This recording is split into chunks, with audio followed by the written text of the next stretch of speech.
Pinapowerso na nga namin yung mga kahoy kasi pre, di namin kaya ng mano-mano to. Ito na lang din kasi yung kulang pre para makompleto natin yung naisip nating katangahan. Pag kasi nilagay rin namin to, baka abutin pa kami dito ng gabi. Alam nyo naman dito sa amin pre, laging brownout dito eh. Ano nga pala to pre, Jumelia na tong mga kahoy na to. Tapos 2x2 ata yung sukat nito. Nakakatawa lang dahil nasa kahoy stage na kami pre.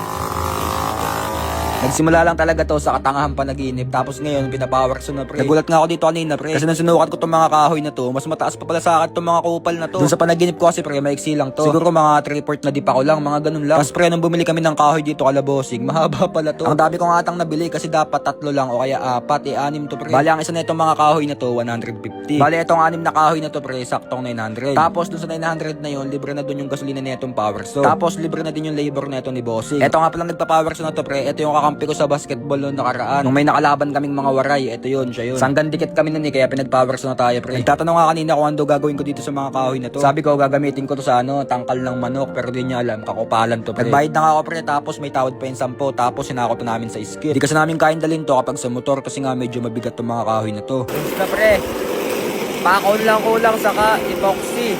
Napakasarap nga ng pag-uwi namin pre kasi napakaganda ng panahon. Buti pinagbigyan tayo ng init ngayon. Kung sa iba, parwisyo tong init na to, sa amin napakalaking blessing nito pre. So hindi ko alam pre kung anong kakalabsan nito yung pinagagagawa ko, kung worth it ba to or katangahan. At least kahit pa paano, kumbaga, kaysa naman hindi ko ginawa yung pumapasok sa isip ko, no, maigi na rin itong nagpakatanga tayo kahit pa paano.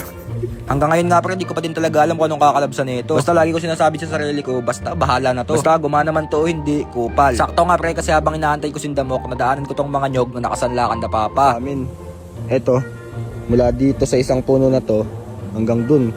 So may pinakadulo yan. Kukuha sana ako ng buko pre, kaya lang nakakatamad ang taas. Di bale, saka na lang. Maganda pala yung spot dito guys, so lalo na kapag gantong pahapon. Ngayon lang talaga ako nakapasyal dito pre. Nakikita ko to palagi pero di ako tumatambay dito. Ngayon lang ata ako dito nakatambay ng ganito katagal eh. Dito na nga lang namin iniwan tong mga kahoy dito sa may bakanting lote. At siguro pre, hanggang dito na lang muna to. All goods na pre. So, hanggang dito na lang muna pre. Okay.